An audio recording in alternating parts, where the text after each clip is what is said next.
Muy bien, hola a todos, mi nombre es Germán Escobar y en este video vamos a hablar de recursión.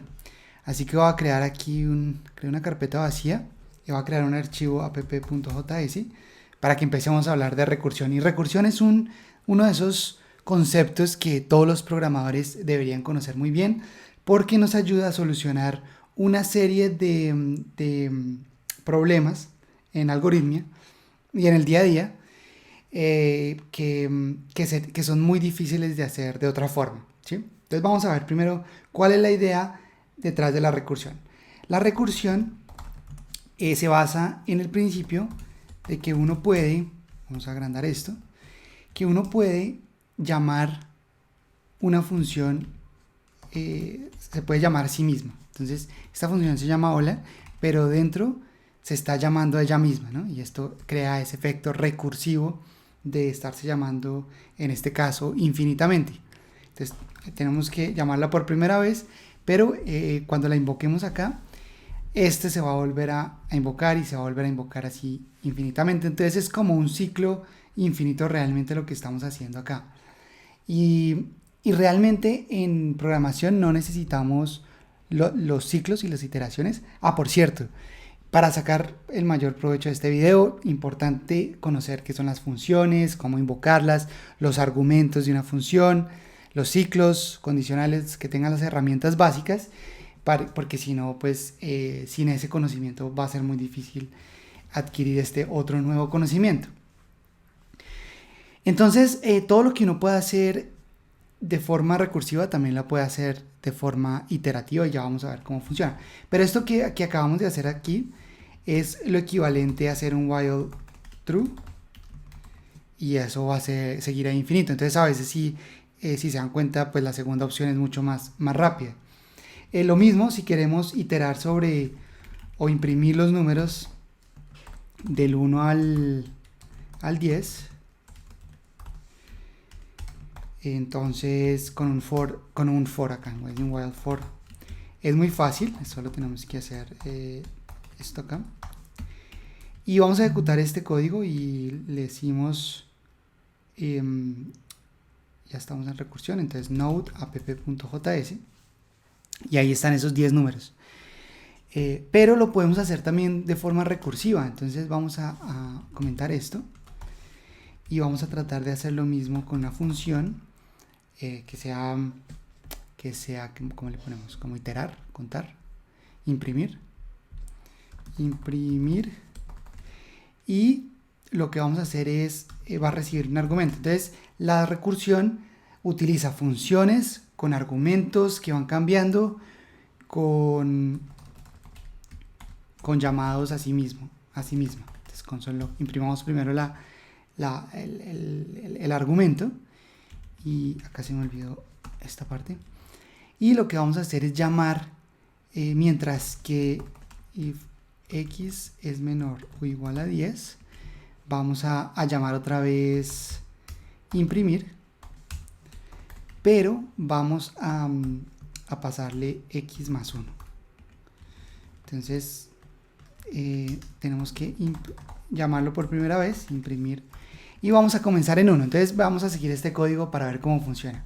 Llamamos imprimir con el valor 1, él lo imprime ahí, y si x es menor que 10, entonces va a volver a llamar el método imprimir, pero lo va a llamar con un argumento, incrementando el argumento.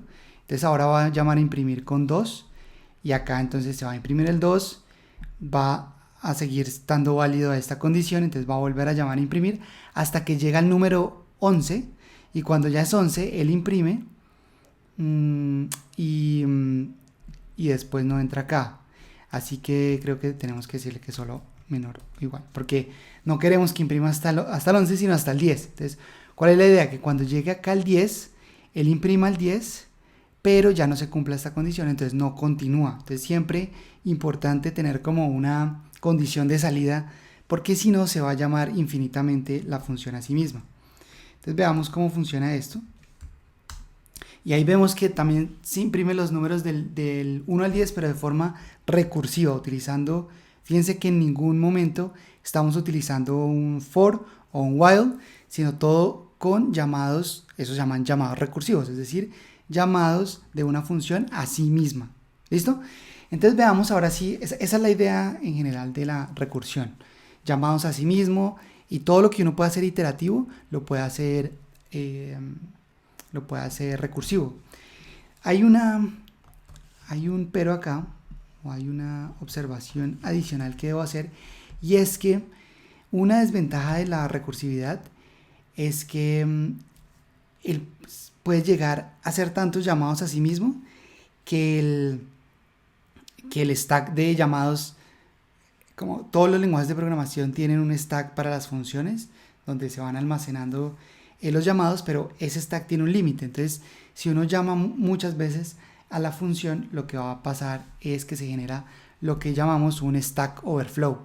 Es decir, se están llamando muchas funciones anidadas de forma anidada, y entonces el stack de llamados se llena, ¿sí? ¿Cómo funciona ese stack de llamados? Veámoslo aquí en un diagramita. Vamos a ver si esto me funciona, ¿sí? Entonces, tenemos un stack, es una pila, y una pila, lo que va pasando en una pila es que el primero que va entrando a la pila es el último que sale. Entonces, cuando llamamos hola por primera vez, o cuando invocamos la función hola, él lo inserta acá en la pila, pero ese llama a su vez otra vez hola, y ese a su vez llama otra vez hola, y esta pila se va llenando, que tiene un límite, ¿no? Esto tiene un límite, entonces llega hola, y cuando ya llega al límite, la próxima vez que se llama, saca lo que llamamos un stack overflow, que es también el nombre del sitio donde hacemos las búsquedas la mayoría de programadores, donde encontramos las respuestas, pero esto viene de esta idea de la pila que se utiliza para los llamados de las funciones. Entonces, eso es una limitación que tenemos, o que tenemos que tener cuidado con los llamados recursivos. Por eso no todos los problemas se pueden solucionar de esta forma, o simplemente a veces es mejor hacerlo de forma iterativa. Pero veamos entonces, ya sabiendo esto, qué tipo de problemas se pueden solucionar muy fácil de forma recursiva. Entonces, comencemos con el factorial. Y el factorial de un número es la multiplicación de todos los números positivos. Digamos, el factorial de 5 es la multiplicación de todos los números positivos menores o iguales a ese número. Es decir, es 1 por 2, por 3, por 4, por 4, por 5, por 4, por 5. Y esto realmente es igual a 120. Entonces, este ejercicio vamos a ver que solucionarlo, digamos, cuando uno le piden el factorial de un número como 5, es muy fácil solucionarlo de forma recursiva. ¿Por qué? Porque vamos a encontrar unos patrones que se repiten, y eso lo podemos como representar en el código. ¿Y qué patrones se repiten? Si se dan cuenta, si debía hacerlo aquí al revés, esto es mejor hacerlo 5, 4, 3, 2 y 1. Y eso es 120, ¿no? Porque 5 por 4, 20 por 3, 60 por 2, 120, y por 1, 120. Ahí está. Listo, entonces esto se puede solucionar si nos dan creemos acá la función factorial, que va a recibir un número, digamos un 5, y debe retornar el factorial de ese número. Pero, ¿dónde está, digamos, el modo recursivo acá en esta función?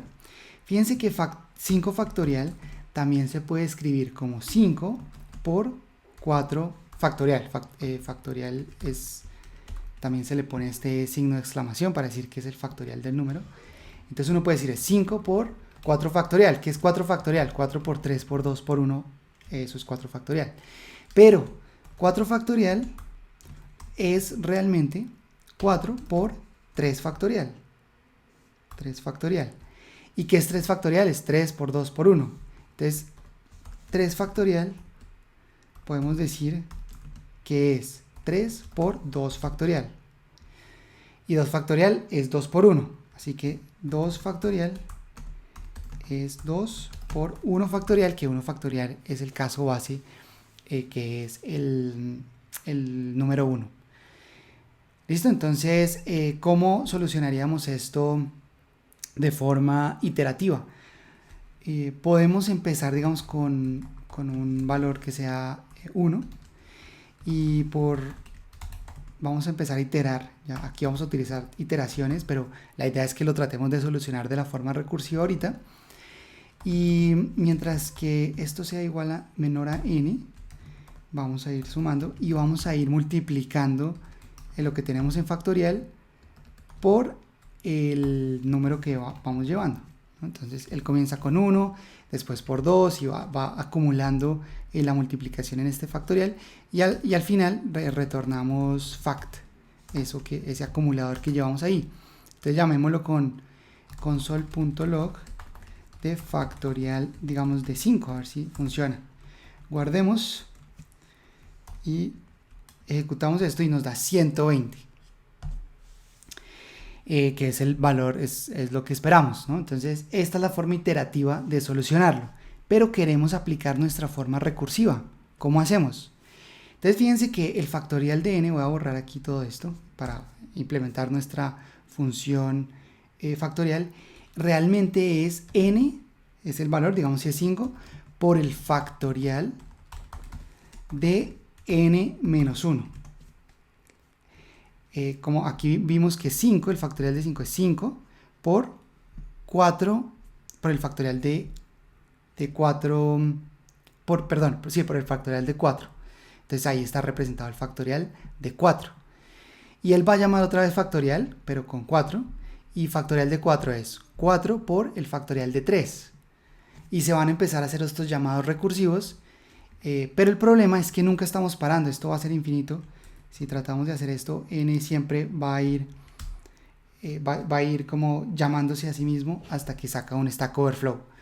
Entonces tenemos que parar en algún momento. ¿Cuál es ese momento? Cuando n sea igual a 1, ya podemos return 1. ¿Sí? Aquí ya sabemos que el factorial, aquí podemos decir, esto se llama el caso base, y el caso base es el caso que ya donde debe detenerse. Entonces, factorial de 1 ya es 1, ya no tiene nada más recursivo. Entonces, eso es lo que estamos representando aquí, o estamos bajando a código con esta parte, con este condicional. De esa forma, si n ya llega a 1, él va a parar y va a devolver 1, y así se va a empezar a devolver. Ahorita ya vamos a ver cómo gráficamente cómo es que van llamándose estos métodos a sí mismo, este método a sí mismo, esta función. Porque la forma de pensar de la recursión no es tan natural como la forma iterativa. Uno en la forma iterativa es como más fácil entender el código. Acá, digamos, se puede generar, como seguir este código es más difícil que seguir el código o la versión iterativa. Pero probémoslo. Primero veamos que funciona. Y nos dice que es undefined, que me falta acá me falta un return n factorial. Y ahí está 120. Entonces funciona, ¿no? Y se está haciendo ese llamado recursivo. De hecho, si aquí ponemos un console log, entonces vamos a decir, entonces, factorial de, y acá pongámosle de n. Y veamos cómo se va llamando recursivamente. Entonces, factorial de 5 fue el primer llamado que hicimos. Acá está. Pero ese a su vez llamó a factorial de 4. Y ese a su vez llamó a factorial de 3. Y ese a su vez llamó factorial de 2. Y ese a su vez llamó factorial de 1. Y ahí se detuvo. Entonces, se hizo un llamado recursivo. Que si lo viéramos gráficamente en la pila de llamados, sería factorial de 5 llama a factorial de 4 y ese llama a factorial de 3 y así seguimos factorial Voy a ponerle fact para hacer más rápido. Fact de 1, y ahí es donde se detiene. Obviamente la pila sigue, es más grande, o sea, puede tener más elementos, pero llegamos a fact de 1. Y fact de 1, o factorial de 1, y factorial de 1 es 1, entonces él retorna, y ya él borra esto de la pila, porque ya está, le retorna el control al que lo llamó. Y fact de 2, entonces utiliza ese valor que ya tiene de 1 para calcular su factorial, que es 2 por 1, y le entrega, se devuelve y le entrega el valor a factorial de 3. Factorial de 3 utiliza el valor del factorial de 2 para calcular también el resultado, y ya se sale de la pila, y así continúa hasta que vuelve a quedar la pila vacía, porque ya tenemos el resultado, ya imprime en consola que la respuesta es 5. Es 120, que el factorial de 5 es 120.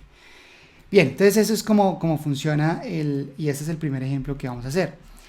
El segundo, bueno, varias cosas que hay que tener aquí, digamos, que debemos tener cuidado con esto, o lo que debemos tener en cuenta cuando creamos una función recursiva. Entonces, primero, una función recursiva debe tener unos casos triviales. Los casos triviales o los casos base es cuando debe detenerse el llamado recursivo, cuando no se debe volver a llamar la función. En este caso es cuando n ya llega a 1. Y pueden haber varios casos triviales, pueden haber varios casos base, pero en este tenemos solo uno. El segundo paso es definir los casos generales, es decir, en los que sí se va a volver a invocar la función. En este caso va a ser cuando el número sea mayor a 1, se va a volver a invocar la función. Y por último, siempre verificar que los argumentos que se le pasen a la función se acerquen al caso trivial o a los casos triviales, Siempre hay que tener esto en cuenta, si no, es muy probable que generen un ciclo infinito, un llamado infinito, y que les salga por ahí un Stack Overflow. Entonces siempre como revisar estos tres puntos, ¿no? ¿Cuál es el caso trivial? ¿Cuál es el caso general? Y y verificar que sí estemos acercando los argumentos al caso trivial. En este caso, fíjense que siempre estamos restándole 1 al número, y por lo tanto siempre se va a acercar hacia 1, ¿no? Muy bien, entonces ese es el primer ejemplo. Vamos a ver otro. Vamos a ver el Fibonacci, la secuencia Fibonacci. Y la secuencia Fibonacci es una secuencia que comienza con 1, 1, y después siempre se suman los dos últimos números. Entonces 1 más 1, 2, 1 más 2, 3, 2 más 3, 5, 3 más 5, 8, 5 más 8, 13, y así sucesivamente. Entonces, por ejemplo, este sería el primer número de la secuencia, el segundo, el tercero, el cuarto, el quinto, el sexto, etc., ¿no? Entonces, perdón, este es 0, Fibonacci de 0 es 1, Fibonacci de 1 es 1, entonces es 0, 1, 2, 3, 4, 5, 6, o sea, el sexto número es el 13, o la sexta posición de la secuencia. Entonces, cuando a uno le preguntan cuál es digamos, la sexta posición del número de la secuencia Fibonacci, entonces la respuesta debería ser 13. La quinta posición, 8, y así, ¿sí? Ese es el ejercicio. Entonces vamos a utilizar aquí Fibonacci de n, y vamos a quitar esto, y vamos a llamar a Fibonacci de 6, que debería ser 13. Y vamos a ver cómo solucionarlo. Entonces, de nuevo, fíjense que acá el Fibonacci de un número, Fibonacci, digamos, de 6, ¿cómo se puede calcular de forma recursiva?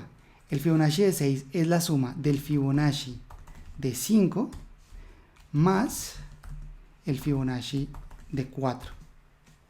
¿Listo? Entonces estamos sumando, estamos expresando el problema de forma recursiva. Estamos diciendo el Fibonacci del número n, acá pongámoslo de forma ya general, el Fibonacci de n es el Fibonacci de n-1 más el Fibonacci de n-2. Entonces, esto es lo que se llaman los casos, acá ¿cómo le ponemos? Caso general. Caso general. ¿Cuál sería el caso trivial? Caso trivial. Este sería el caso general, que hagámosle una indentación aquí para que lo veamos. Y el caso trivial sería cuando ya lleguemos a 1. Entonces, el caso trivial es que Fibonacci de 0 es, y el Fibonacci de 1 son igual a 1. Ahí debería parar, como no debería seguir. Como acá nos vamos a reducir cada vez el argumento, ya cuando llega a 1 ya debería parar. Y aquí estamos llamándolo recursiva, estamos acercando los argumentos al caso trivial, ¿no? que va a ser 1 o 0. Entonces ponemos primero los casos triviales. Hay veces que primero se ponen los casos triviales o a veces los casos generales, dependiendo del ejercicio. Pero acá sería si n es menor o igual a 1 o menor a 2, entonces ya sabemos que retorne 1. Y de lo contrario, aquí como ya pusimos el return 1, no es necesario el else, pero de lo contrario, el caso general, entonces retorne Fibonacci de n-1 más Fibonacci de n-2. Bien, entonces no todos los ejercicios, aquí estamos viendo unos ejercicios como puntuales que son fáciles de expresar de forma recursiva, ¿no? Y ahorita vamos a ver otros ejemplos de la vida real, pero no todos los ejercicios que requieren iteraciones o ciclos se adaptan bien o son más fáciles de expresar en una forma recursiva. Pero en este caso sí, fíjense que la forma iterativa de este ejercicio es mucho más larga que la forma recursiva. Entonces acá probamos y efectivamente el Fibonacci de 6 es 13 y lo expresamos de forma recursiva. Listo, entonces veamos qué pasa si seguimos agrandando este número. Por ejemplo, el Fibonacci de 10, 89, el Fibonacci de 30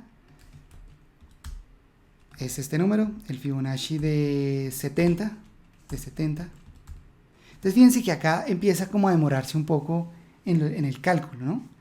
Y para ver cómo funciona esto, tenemos que ver cómo se hacen los llamados y cómo se están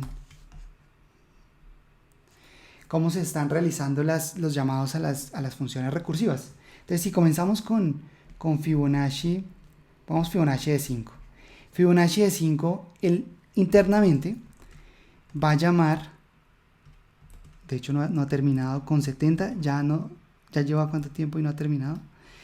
Pero bueno, el Fibonacci de 5 va a llamar al Fibonacci de 4 y el Fibonacci de 3. Entonces, él va a hacer el llamado recursivo al Fibonacci de 4 más el Fibonacci de 3.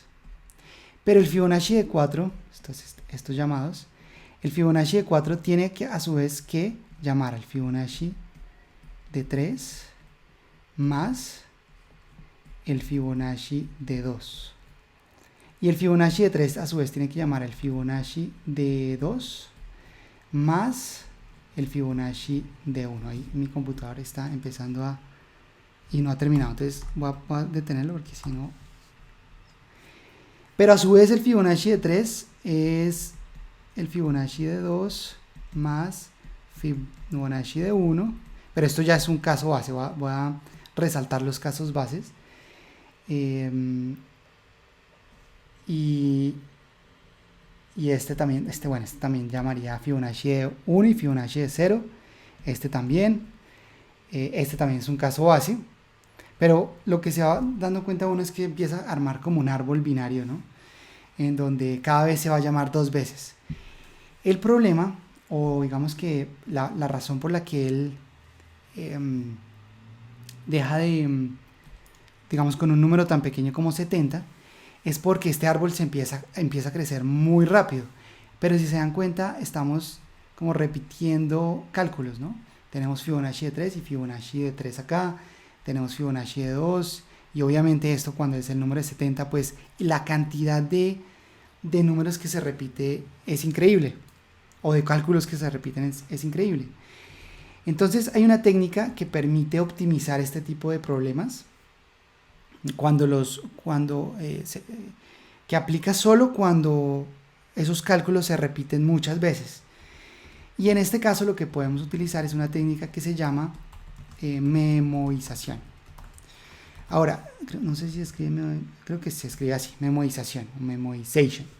Y la memorización, la idea es que la primera vez que calculemos un fib de 3, guardemos, digamos, en un objeto el resultado, que el Fibonacci de 3 creo que es 2. No, el Fibonacci de 3 es... Sí, 2.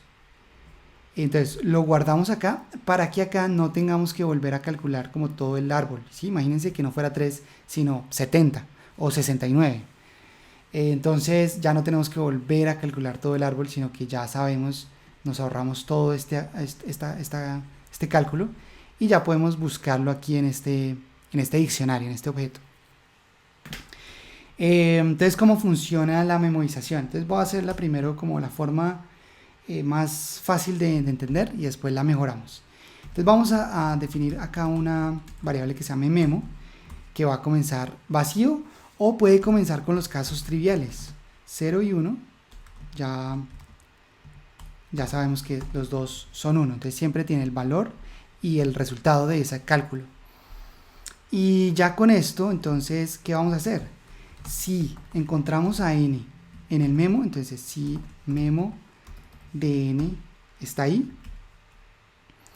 entonces vamos a retornar memo de n. Si ya está ese valor ahí, pues retornámoslo de una vez. Si no, entonces vamos a calcular los valores. Entonces vamos a decir que n1 o var n1 va a ser igual a fib de n-1 y n2 va a ser igual a fib de n-2. ¿Por qué los guardo en variables en este momento? Porque tenemos que también, cuando ya los calculamos, tenemos que guardarlos en el memo. O creo que aquí podemos hacer, más bien hagamos esto, para no tener que definir más variables, sino que en Fibonacci de n-1, en el memo vamos a guardar esta información directamente y retornamos memo de n-1 más memo de n-2. Si esto es confuso, es mejor guardar en variables primero este resultado y después sumar esas variables, ¿no? Pero fíjense que se creció un poco el código, pero es porque estamos ahora utilizando este memo, ¿no? Pero esto va a hacer que ya si ya encontramos un valor que ya habíamos calculado antes, ya no tengamos que volverlo a calcular. Esto debería funcionar igual, entonces voy a comenzar con el de 6 y ejecutémoslo, y ahí está 13, pero probemos el de 70, a ver qué pasa con el de 70, que ahorita se murió completamente. Y el de 70, fíjense lo rápido, la diferencia que hubo entre ahorita que ni siquiera terminó como en 3 minutos que le dimos, o 4 minutos, ahora que estamos utilizando esta memorización, ¿no? Entonces veamos con 100 funcionó bien. Veamos cuándo se comienza con 1000. Con 1000 ya sin memorización sería como demasiado lento, pero fíjense que acá es prácticamente inmediato. Bien, a esto también, esto que estamos haciendo acá, espérense, no, primero arreglemos, porque no es una buena práctica tener como esta variable ahí afuera. Entonces voy a recibir primero el memo, y lo que voy a hacer es que cuando llame la primera vez el fib, le paso el memo, y cuando llamemos fib le pasamos el memo también y le pasamos acá el memo. ¿sí? Entonces simplemente el memorizador, ese objeto, lo vamos a ir pasando también en los llamados, para que no se cree como una variable ahí global. Debería funcionar igual, ahí está, sin problema. Para 100, este es el resultado y así.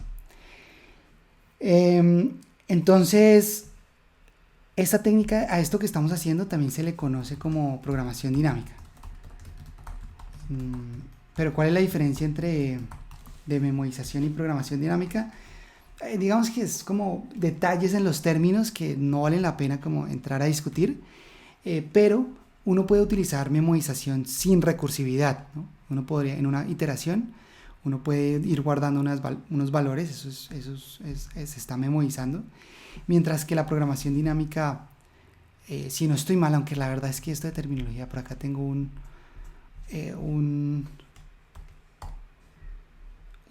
precisamente en Stack Overflow una pregunta que dice cuál es la diferencia entre memorización y programación dinámica, y dicen que memorización describe una técnica de optimización donde uno va cacheando valores que ha calculado previamente, mientras que la programación dinámica es una técnica para solucionar problemas de forma recursiva, que son por naturaleza recursivos, y es aplicable solving iteratively and is applicable when computation overlap. Bueno, a mí me parece que la diferencia no es tan clara. Entonces, por acá dicen que as you can see, ninguno es un subset del otro. Pero bueno, esto es una discusión como entre programadores que realmente no vale la pena como entrar a mirar. Pero si lo quieren hacer, pueden buscar en internet Memoization versus Dynamic Programming y ahí van a encontrar muchas digamos, artículos y diferencias de esos dos términos. Pero lo importante es que estamos, en este caso, logramos utilizar un objeto adicional para ir guardando valores intermedios y no volverlos a calcular. De nuevo, esto no sirve para todos los ejercicios. Por ejemplo, en el de factorial no es nada útil porque en ese caso no se están reutilizando valores intermedios. Nunca se llaman varias veces los mismos valores. En Fibonacci sí pasa por lo que se crea este árbol en donde se repiten los cálculos, ¿no?, de llamados.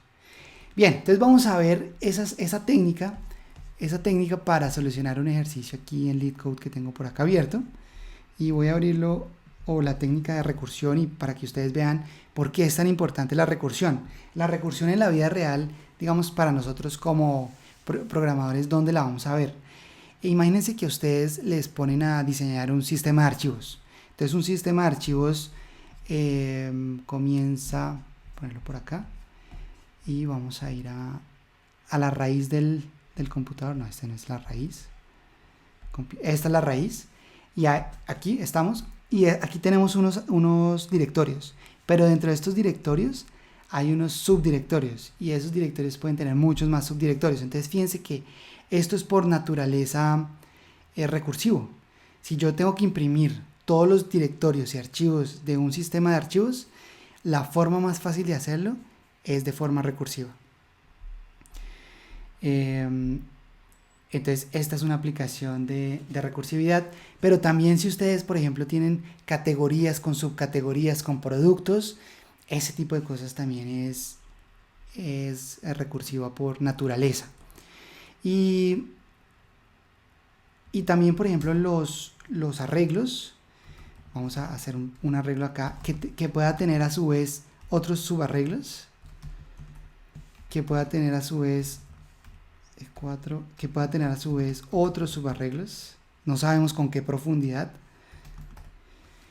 Este tipo de cosas es muy fácil de trabajar de forma recursiva. Por ejemplo, hay un ejercicio muy famoso que es tomar un arreglo que puede tener subarreglos internos o anidados y queremos aplanarnos, queremos que esto se convierta en 1, 2, 3, 4, 5, 6, 6.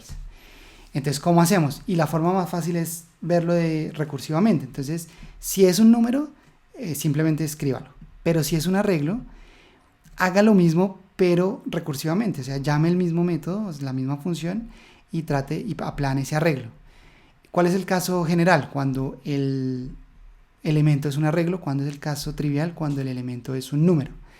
Y así él puede ir solucionando, uno puede solucionar este ejercicio como en 5 líneas de código de forma recursiva, y en cambio la forma iterativa es un desastre. Creo que ni siquiera lo intentaría hacer de forma iterativa. No se me ocurriría en este momento cómo hacer que él entre infinitamente en arreglos de arreglos de arreglos de forma iterativa. Debe haber una forma, porque todo lo que uno puede hacer de forma recursiva se puede hacer de forma iterativa y viceversa.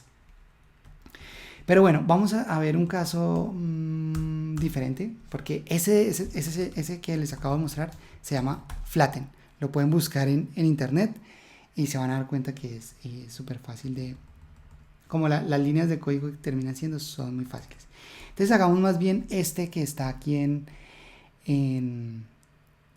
LeetCode, que es una plataforma para solucionar ejercicios de algoritmia. Pero lo bueno de esto es que también vamos a ver algo de programación dinámica o memorización, como lo quieran llamar. Y la idea es la siguiente. Tenemos a un robot ubicado en la esquina superior izquierda de una grilla de m por n celdas. El robot solo se puede mover para abajo o para la derecha en cualquier momento. Y el robot está tratando de llegar a la meta. Entonces lo que nos preguntan es cuántos posibles caminos hay. ¿Listo?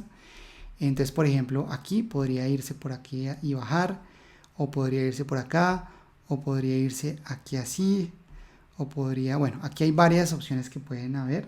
De hecho, creo que la solución de este es que hay 28 caminos. Pero arranquemos cuando uno le dan un ejercicio de esto, tiene que empezar con los casos más básicos, ¿no? Y quizá el caso más básico, acá, voy a borrar esto, es una grilla de 2×2. Entonces pintémosla acá, la grilla de 2×2. Y este va a ser el punto de inicio y aquí va a ser el fin. Entonces el robot solo se puede mover hacia abajo o hacia la derecha. Entonces fíjense que acá, cuando está en este punto, tiene dos opciones. Se puede mover para la derecha o se puede mover para abajo, no más. Y aquí solo tiene una opción, solo se puede mover para abajo, y aquí solo se puede mover para la derecha. ¿Listo? Entonces, veamos ahora qué pasa si agregamos otra celda más, otra columna más a la grilla. Entonces esta ya sería una grilla de 2×3. Listo, entonces comienza acá. Entonces él acá solo tiene esta posibilidad o esta posibilidad. Acá tiene esta posibilidad o esta posibilidad. Y acá solamente esta posibilidad y esta posibilidad. Entonces siempre hay como, bueno, no siempre, pero en los casos generales hay dos formas de moverse. Mientras que en los casos básicos, base, por ejemplo este, solo tiene como una forma de llegar. ¿Listo? Entonces, ¿cómo solucionamos este ejercicio? Lo primero es, podemos encontrar una forma recursiva de hacerlo. Es decir, una forma que si yo ya tengo más celdas, pueda simplemente hacer lo mismo, pero que ya tenía con menos celdas. Y eso es a lo que uno trata de llegar con recursividad. Entonces fíjense lo siguiente. Si ustedes tienen el de 4×4, no, acá está, el de 4×4, fíjense que cuando él se mueve acá a la derecha, él realmente está en el caso de 2×2. ¿Sí? Entonces el caso de 3×2 es el caso de 2×2 más este movimiento de acá. ¿Sí? Entonces aquí simplemente él va a tener el mismo número de movimientos que hubo en el de 2×2, que son 2 caminos, más los que pueda generar desde acá. Entonces acá puede generar otro camino que es bajando por acá, yéndose por este lado. Entonces va a tener un camino más, ¿sí? Y lo mismo, cuando ya tenemos más celdas, podemos utilizar como las soluciones anteriores para seguirlas solucionando. Es decir, que cuando yo tengo, por ejemplo, una grilla de 4x4, puedo solucionar primero, creo que la de 3x3, y para solucionar la de 3x3 puedo solucionar la de 2x2, que ya esa podría ser la trivial, o incluso, sí, esa yo creo que podría ser la trivial, que solo se puede mover para uno, y irlo solucionando. ¿Listo? Entonces, ¿cómo va la función que nos piden acá? Fíjense que nos dan una función que recibe un m y un n. Entonces, m al parecer es lo ancho y n es lo alto. Y tenemos que devolver el número de caminos que podemos hacer. En los que podemos movernos. ¿Listo? Entonces, ¿cómo podríamos solucionar esto de forma recursiva? Entonces, fíjense que ¿cuál sería el caso general? Entonces, primero mirar el caso general, por ejemplo, este. El caso general es calcular todas las rutas que hay desde un caso menor, por ejemplo, cuando hay menos columnas o cuando hay menos filas, y a ese mirar y sumar esas dos. Sí, creo que es lo que tenemos que hacer. Entonces, es como unique paths de m menos 1, o sea, cuando reducimos la grilla en una fila y el n se mantiene igual, más el unique paths de m y reducimos n menos 1, ¿sí? Pero tenemos que tener cuidado porque si estamos reduciendo, ¿cuándo paramos? Entonces vamos a poner de una vez acá el return. ¿Cuándo paramos? Entonces tenemos que buscar ahora el caso trivial de este ejercicio. Entonces acá, ¿cuándo paramos? Cuando m sea igual a 1, ya solo hay una opción. Entonces ahí ya podemos poner como 1, ¿no? Acuérdense que lo que tenemos que buscar es el número de caminos. Entonces aquí ya tenemos 1. Y aquí ya podemos entonces retornar que si m es igual a 1 o n es igual a 1, te return 1. Listo. Entonces, por ejemplo, en el caso del 2, acá empezamos con 2x2 y entonces él va a llamar unique path de m-1, o sea, pintémoslo acá. Vamos a comenzar con el caso de... Sí, acá lo hice mal porque él acá tiene que hacer el de 3x4 más el de 4x3 y así se va haciendo la recursividad. Ya la miramos acá con el de 2x2. Entonces, si tenemos 2x2, primero vamos a solucionar el de m-1, o sea, este en rojo. Y después vamos a solucionar el de n-1, es decir, cuando las columnas son menos, cuando la columna solo es una. ¿Listo? Y aquí, como n es en el azul, como n es 1, entonces él va a retornar una. Y para el rojo, él también va a retornar una, porque estos ya son los casos triviales. Y él va aquí a sumar el resultado de las dos, que es 1 más 1, y va a decir, hay dos posibles caminos que puedo tomar desde acá. ¿Listo? Si hacemos el de alguno más, por ejemplo, pongamos una columna más, que esto es, esperen, arreglamos esto, que esto sería 3 por 2. Entonces, tenemos que primero solucionar el de 1. Tenemos que solucionar el de 1 por 2. No, 2 por 2 más solucionamos el de, ahora reducimos 3 por 1, que sería este de abajo, y este otro también lo tenemos que solucionar. Pero este otro ya lo habíamos hecho, ¿no? Este es el de 2 por 2.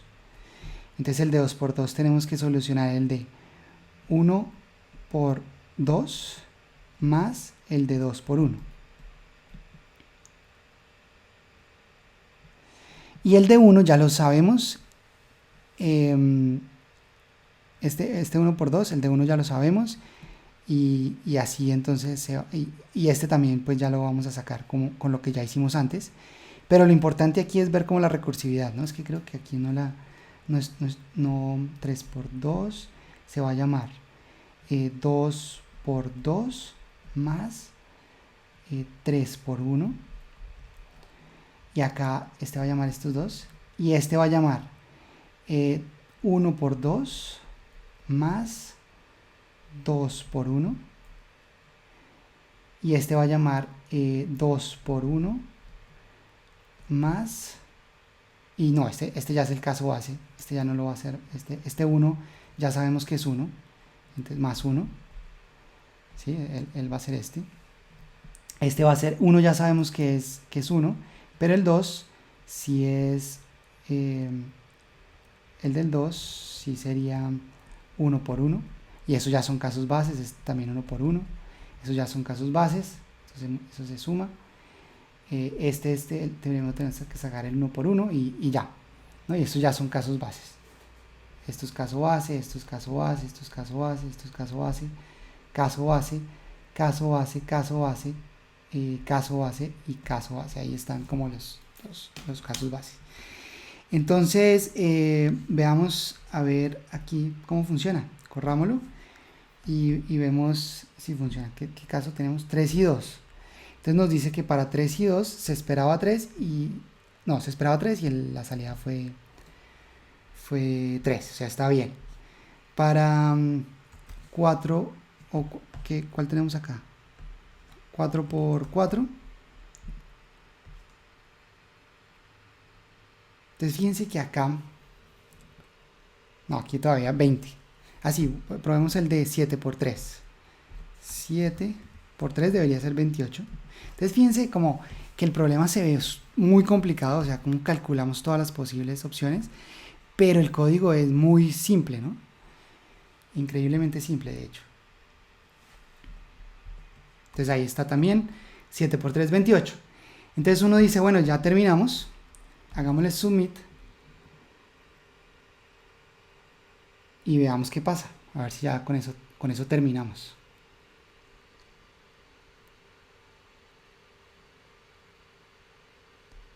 Entonces nos dice que para este 51 y 9 se excedió el tiempo de ejecución, 51 y 9.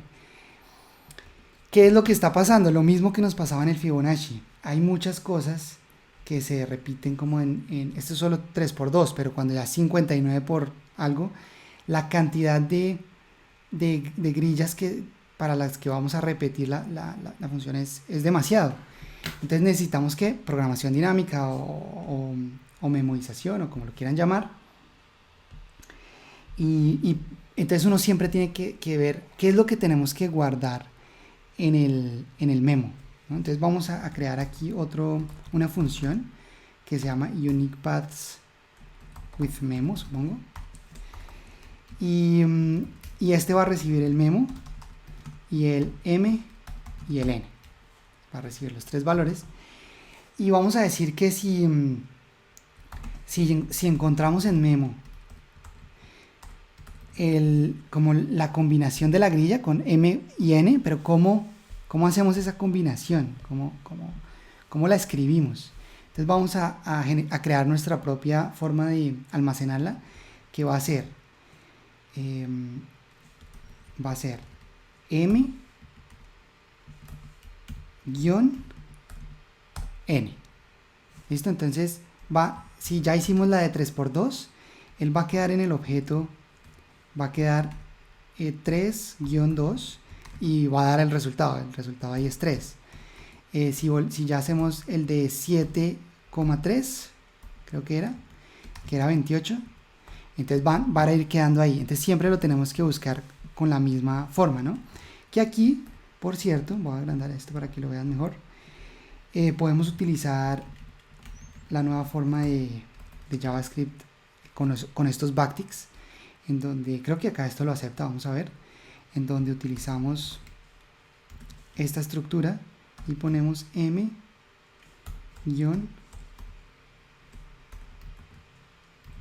n, ahora no estoy seguro si va a funcionar, pero debería funcionar. Esta es la nueva, las plantillas de JavaScript que nos permiten escribir acá. Ahora en este caso no sé si sea más claro o no, pero bueno, vamos a dejarlo así. Y si está ahí, entonces simplemente retornamos ese valor sin ningún problema. Si no está ahí, fíjense que el patrón es muy parecido al del Fibonacci, ¿no? Si no está ahí, vamos a guardar aquí en una variable path1 igual a unique path de esto, pero tenemos que pasarle también el memo,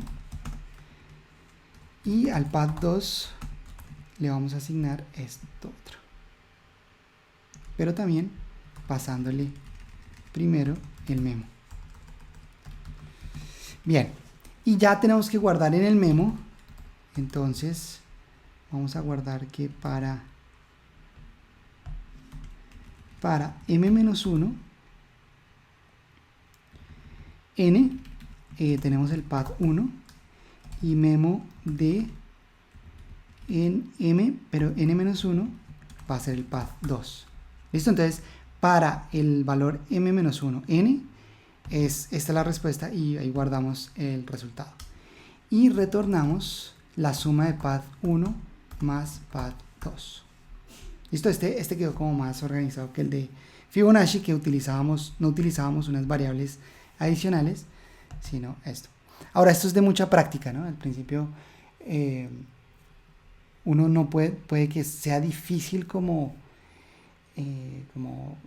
entender lo que está pasando, sobre todo por esto, por ejemplo, esto no debería ser unique path, sino ya tenemos que llamar nuestra función ya recursiva, y aquí genera otra función porque quería pasarle el memo, y ellos nos piden que la función no la cambiemos, pero ya podemos retornar return, entonces unique path with memo, y le tenemos que pasar el memo inicial, que sería que ¿cuál sería el memo inicial? Vamos a ponerlo acá, var memo, que tenemos cuando es 1, ¿cuál sería? 1,1.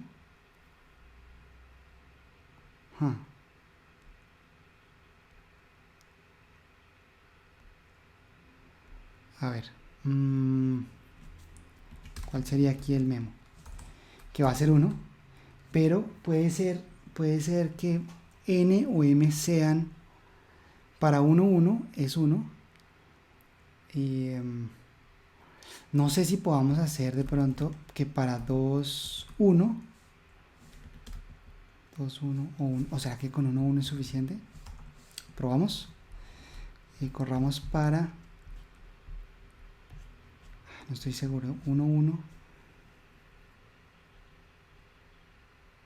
Esto a veces es lo más difícil de ver. Ahí digamos se llamó infinitas veces el código.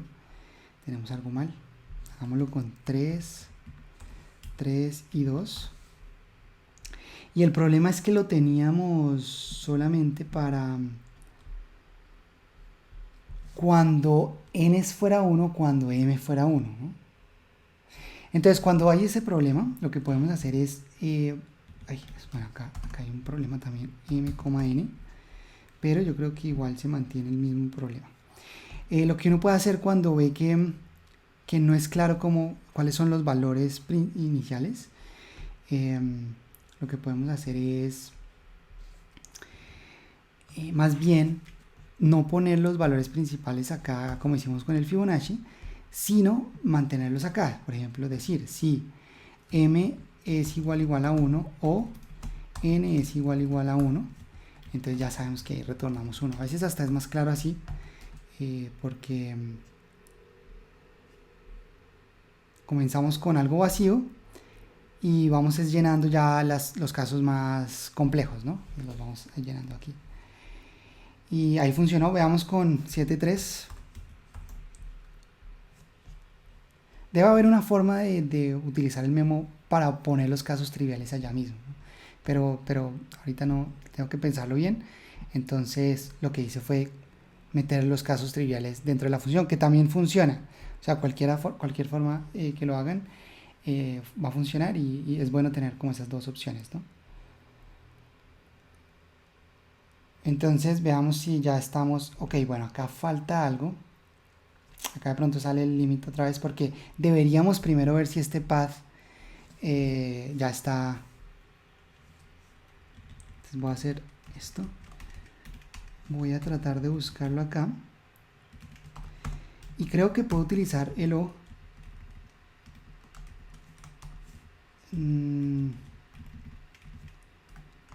Porque si no existe, eso va a devolver null o undefined y él entonces va a ejecutar esto. Vamos a ver. Probémoslo primero con... ¿Sí? Y probémoslo con 23 y 12, que ahorita falló ese. Y ahora sí ya sale muy rápido, ¿no? Entonces hagamos el submit.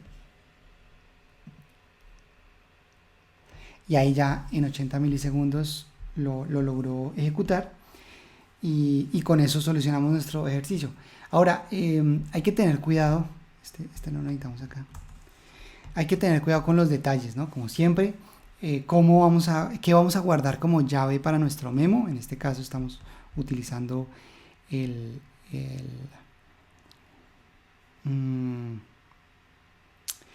como la combinación entre la longitud de la matriz. Pero estaba pensando a ver si podríamos codificar nuestros casos triviales acá. Es que creo que si quisiéramos codificarlos, nos tocaría hacer algo como memo igual, porque cualquier uno nos tocaría como 1,1, 1, esto es así, 1,1-2, 1-3, 1-4, 1-5, todos esos son casos triviales, y al revés. 2,1, 3,1, 4,1, todos esos son todos los que terminan en 1, todos los que comienzan en 1 son casos triviales. Entonces, en este caso, esto me dice que sí, lo mejor, lo más fácil es tener esa validación acá, ¿no? Acá estamos diciendo que si m es 1 o n es 1, retorne 1, ¿no? Y la razón por la que esto funciona es que el robot solo puede ir para la derecha o para abajo. Entonces, cuando él está acá y llega acá, él ya no puede volver a subir. Entonces ya aquí ya podemos estar seguros. Este sería, digamos, 1, 2, 1, 2, 3.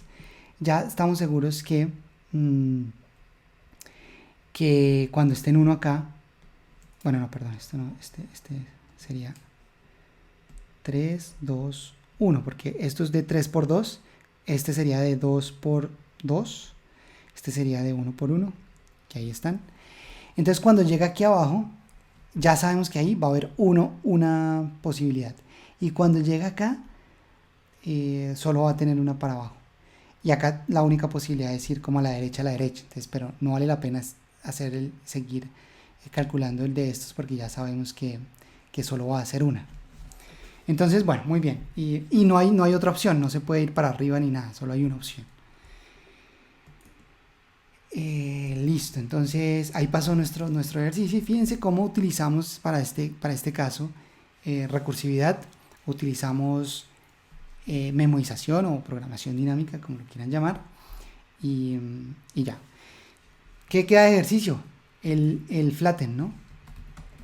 Entonces, lo que les decía al principio, tienen un arreglo que tiene subarreglos, que a su vez esos subarreglos pueden tener subarreglos y así infinitamente. 6, 7, 8, infinitamente como anidados. Entonces este arreglo está metido dentro de este y ese a su vez está metido dentro del otro y así. Y lo queremos aplanar, queremos que quede 1, 2, 3, 4, 5, 7, 8. Entonces piénsenlo recursivamente, es como, ¿y cuáles son los casos base? ¿Cuáles son los casos generales o casos triviales y casos generales?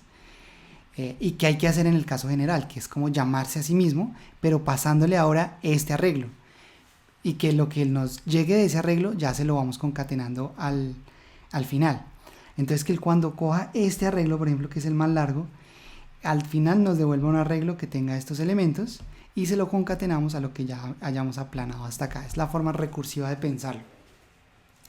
Pero esto sirve para muchísimas cosas, la recursión y la programación dinámica. También cuando ustedes están trabajando con árboles, digamos árboles binarios, que realmente un sistema de archivos es un árbol, aunque no es un árbol binario, es un árbol que puede tener varios hijos. Cuando hablamos de árboles binarios, estamos hablando de árboles que tienen, cada hijo puede tener hasta 2 nodos, o cada nodo puede tener hasta 2 nodos hijos, es la forma. Pero todo esto es recursivo. ¿Y por qué es recursivo? Porque ustedes pueden pensar en este gran árbol, pero también pueden pensar que este es un subárbol que se comporta igual que el gran árbol, pero es más pequeño. Lo mismo este es otro árbol, tiene las mismas características, solo que su raíz comienza desde acá, ¿sí? Entonces para este tipo de ejercicios también la programación, la forma recursiva de pensar en estos ejercicios funciona muy bien. Muy bien, eso es todo por este video. Espero que les haya gustado, que hayan aprendido sobre recursión, programación dinámica, memorización, bueno, todos esos términos, pero que en últimas esto les pueda ayudar para solucionar problemas cada vez más complejos.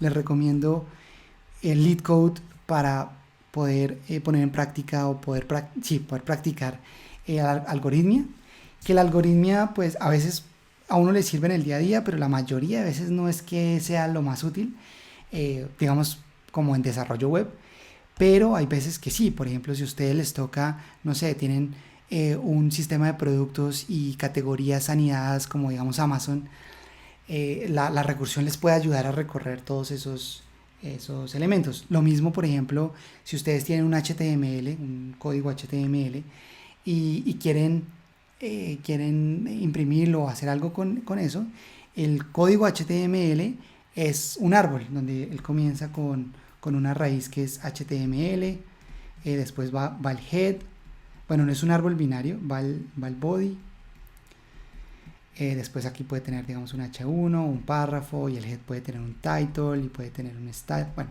se puede representar como un árbol, y lo pueden utilizar para, no sé, como analizar el código HTML de una página, entre otras cosas. Muy bien, eso es todo por hoy, espero que les haya gustado y nos vemos en la próxima. Hasta luego.